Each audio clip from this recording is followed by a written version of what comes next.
Welcome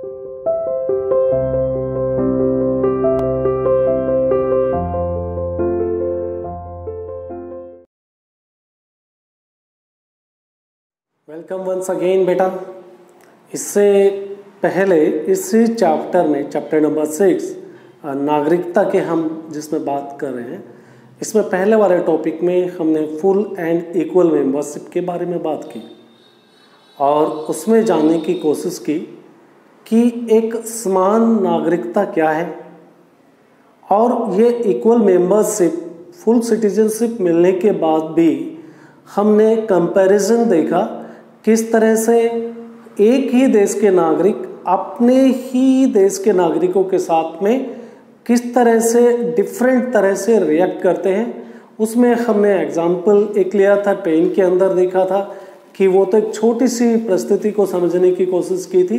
फिर हमने job के बारे में देखा था रिगार्डिंग जैसे we do have the freedom of movement, हम देश के किसी भी हिस्से में हमको मूवमेंट का फ्रीडम है, आज़ादी है, हम कहीं पर भी जा सकते हैं, लेकिन वो घूमने के लिए वो आज़ादी का कम इस्तेमाल किया जाता है, बजाय कि इसका एक दूसरा बड़ा मकसद होता है कि for the purpose of employment, कि देश में हर हिस्से में विकास अलग अलग स्टेजेस में है। कहीं पर विकास ज़्यादा तेज़ गति से कर रहा है किसी राज्य में, किसी में कम है। तो जहाँ पर जॉब की अपॉर्चुनिटीज़ नहीं है, वहाँ से लोग जहाँ पर जॉब की अवसर अच्छे हैं वहाँ पर शिफ्ट करते हैं for the purpose of gaining the employment. तो हम ये देखते हैं कि कैसे जब वो वहाँ पर जाकर कोई रोजगार की तलाश में दूसरे राज्य में जाता है तो किस तरह का उनके साथ बिहेव किया जाता है, how the people of that particular state react with the outsiders, हमने समझने की कोशिश की। मुंबई के अंदर मुंबई कार्स की बात की जाती है, कैसे मतलब मुंबई में जो रहने वाले जो मुंबई महाराष्ट्र के नागरिक हैं वो आउटसाइडर्स को किस तरह से उनके साथ रिएक्ट करते हैं जब वो किसी काम के लिए जाते हैं। और साथ ही हमने समझने की कोशिश की कि state government itself are framing such regulations, इस तरह के कानून बना रही हैं जिसमें लैंग्वेज को एक मैंडेटरी वो कर दिया जाता है कि यहाँ पर रोजगार करना है तो यहाँ की भाषा की जानकारी होनी चाहिए। फिर हमने एक दूसरे कंपैरिजन करके देखा कि वहीं हम अपने देश में अपने नागरिकों के साथ हम डिफरेंट तरह से रिएक्ट करते हैं जब वो जॉब की तलाश में किसी एक राज्य से दूसरे राज्य में जाते हैं, ठीक है ना। तो उस राज्य के व्यक्ति बाहरी आउटसाइडर के साथ में डिफरेंट तरह से रिएक्ट करते हैं, ठीक है ना। उनको लगता है कि ये हमारे अधिकारों को जो जॉब्स हैं वो डिस्ट्रीब्यूट हो जाएंगे। और जब बात आती है कि हम कहीं माइग्रेट दूसरे देश की बात करते हैं, जब किसी विदेश में जाकर हमारे लोग यहाँ से विदेश में जॉब करने जाते हैं तो उसमें फिर हमको बुरा लगता है कि हमारे लोगों के साथ में वहाँ पर वहाँ की पॉपुलेशन अलग तरह से रिएक्ट करती है। तब हम भूल जाते हैं कि हम भारतवासी अपने ही देश को लोगों के साथ अपने ही देश में किस तरह से रिएक्ट करते हैं और वहाँ की सरकार का रिएक्शन अलग होता है, because the governments feel proud, ठीक है ना। दूसरे देश की गवर्नमेंट कहीं दूसरे देश के स्किल्ड वर्कर्स को अपने यहाँ पर जॉब देकर वो एक गौरवान्वित महसूस करती है, प्राउड महसूस करती है। While on the other sides the people react differently, ठीक है ना। वहाँ के नागरिक क्योंकि उनको अपने जॉब का खतरा है। रिसेंटली फिर इसी सिलसिले में बात कर सकते हैं तो हम बात कर सकते हैं डोनाल्ड ट्रंप की जो वीज़ा के से रिलेटेड पॉलिसीज में चेंजेस लेके आए ताकि बाहरी लोगों के लिए और ज़्यादा वहाँ पर आने की अपॉर्चुनिटीज़ है उनके ऊपर रिस्ट्रिक्शन लगाया जा सके, ठीक है ना।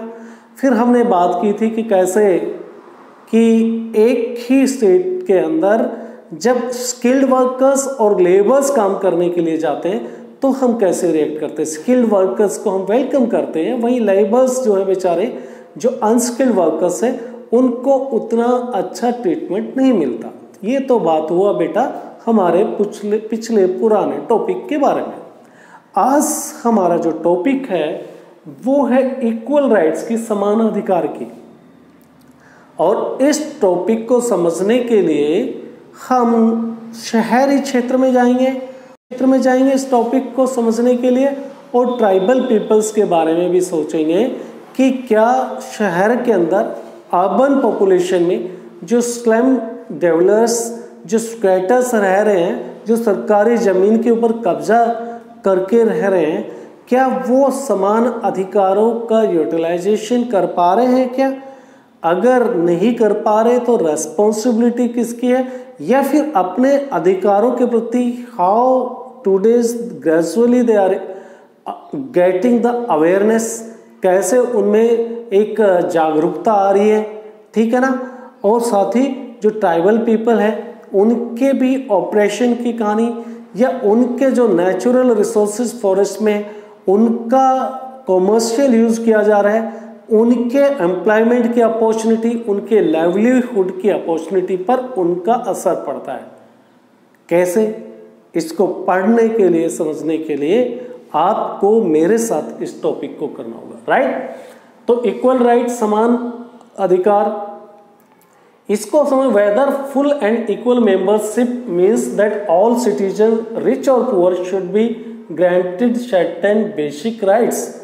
एक बहस चलेगी, एक डिस्कशन होना है आज कि जो फुल एंड इक्वल मेंबरशिप दी गई है मीन्स दैट ऑल सिटीजन्स, चाहे इरिस्पेक्टिव ऑफ द रिच और the poor, should be granted certain basic rights. क्या उनको कुछ जो बेसिक राइट्स हैं, आधारभूत अधिकार है, क्या दिए जाने चाहिए सभी को, जिनको सबको एक समान नागरिकता मिली है? ये बहस का मुद्दा है अपने आप में, ठीक है। क्या दिए गए हैं इस तरह के बेसिक अधिकार सभी को, क्या प्राप्त है क्या? And a minimum standard of living by state, और या फिर फुल और इक्वल मेंबरशिप के साथ में जो पुअर और रिच को एक समान रूप से दिया गया है कि सब अधिकार, समान अधिकार मिले हैं? और क्या जो मिनिमम स्टैंडर्ड है लिविंग का वो स्टेट गरीब लोगों को भी प्रदान कर पा रहा है क्या, राइट। फिर इसको हम समझने के लिए हम बात करेंगे वो फिर झुग्गी झोपड़ी में जो शहरों में जो लोग रह रहे हैं उनके बारे में समझने की कोशिश करेंगे। उसके बाद फॉरेस्ट ग्रामीण क्षेत्र में चलेंगे, ठीक है ना। तो पहले झुग्गी झोपड़ी, शहरों में आपको पता है कि बहुत सारी आबादी ऐसी है जिनको रहने के लिए मकान नहीं है, और वो जॉब के एक काम के लाइवलीहुड की सर्च में शहरों में जाके तो रहने लग गए, but they are staying, they are living on the footpath, pavements, और साथ में झुग्गी झोपड़ी में। अगर उनके वहाँ की कंडीशंस के बारे में बात किया जाए कि वो कैसे रह रहे हैं, ठीक है, वो भी जानना जरूरी है। एक सेम टॉयलेट का सभी पूरे परिवार वाले इस्तेमाल करते हैं, ठीक है ना।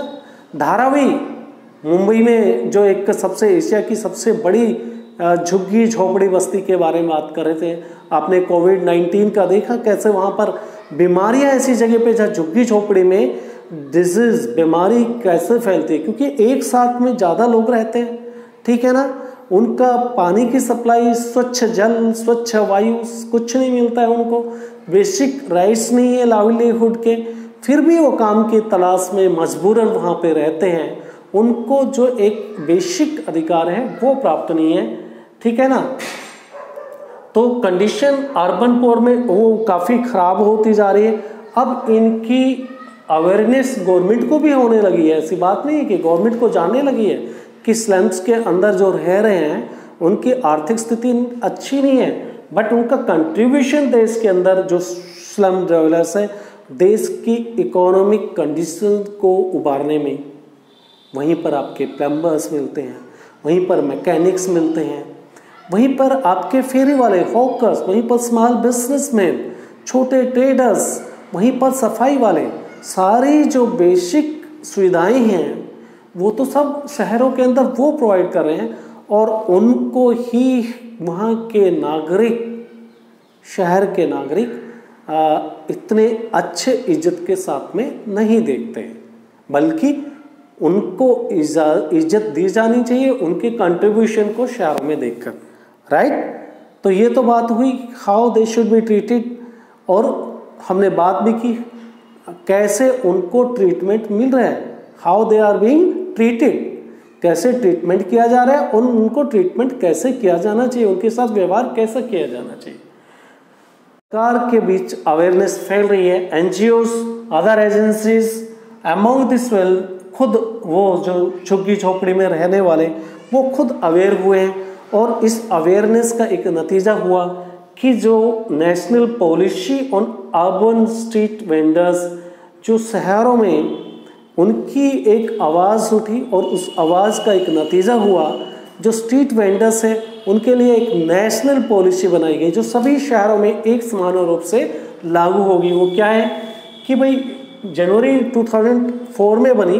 द पॉलिसी का पर्पज़ क्या था, to provide recognition and regulation for the vendors to enable them, उनको एक पहचान दी जाएगी और एक उनके लिए नियम कानून भी हो जाएंगे ताकि वो एक लीगलाइज्ड अपनी रेडी जो लगाते हैं स्ट्रीट्स के ऊपर उनको कानूनी रूप से वैधता मिल जाए, ठीक है ना। Carry on their profession without any harassment, उनके साथ कोई प्रताड़ना ना हो, कोई तंग ना करे, ठीक है ना। So long as they obey the government regulation, जब तक कि वो शहर के सरकार के कानून नियमों के पालन करते हैं। हम बात करें इक्वल राइट्स की, समान नागरिक अधिकारों की बात करें और उसमें हमने स्लम डेवलपर्स की बात करें कि उनका कितना इम्पोर्टेंस है इकोनॉमिक डेवलपमेंट में, देश को जो बेसिक सुविधाएं जो शहरों में प्रोवाइड करने के लिए, लेकिन वहाँ के नागरिक, शहरों के नागरिक उनके साथ दे आर अनवेलकम्ड, उनके साथ ट्रीटमेंट सही, व्यवहार सही नहीं किया जाता, जबकि उनका कंट्रीब्यूशन बहुत कुछ है, सारी फैसिलिटीज शहरों में वो प्रोवाइड करते हैं, लेकिन उनके साथ में टाइप जो देखा जाए तो उनको बेचारों को जो बेसिक राइट है, पॉलिटिकल राइट्स, वो डालने का अधिकार, वो अधिकार भी शहरों में रहने वाले स्लम डेवलपर्स को नहीं है। क्यों नहीं है?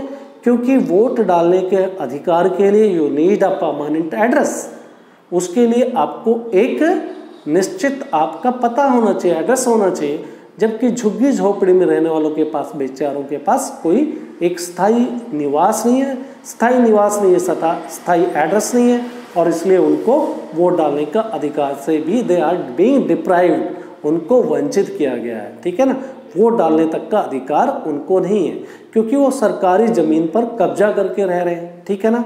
तो इन सब के लिए एक आपको पढ़ना होगा थोड़ा सा, इसी में एक कोर्ट केस है उसकी बात कर रखी है कि भाई लाइवलीहुड का अधिकार सभी को है, राइट टू शेल्टर सभी को दिया गया है, it is enshrined in our constitution.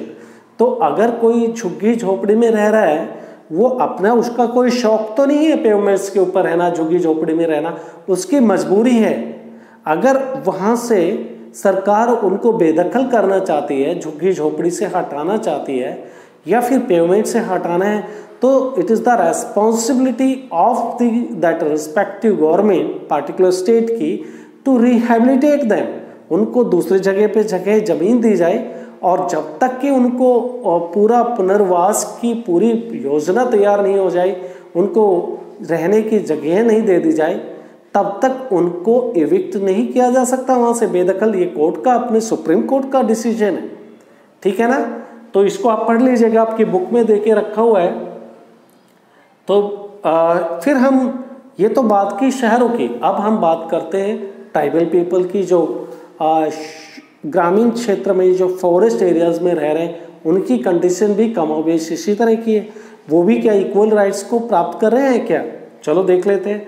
तो दे डिपेंड, जो ट्राइबल पीपल है, they are basically depend on the access, जो भी उनकी ज़रूरतें हैं वो फॉरेस्ट से पूरे होते हैं, क्योंकि उनको जो नेचुरल रिसोर्सेज है वो उनका वे ऑफ लाइफ है, जिससे उनका ज़िंदगी का गुजारा बसर होता है, because they depend wholly owned the forest product for their livelihood, ठीक है ना।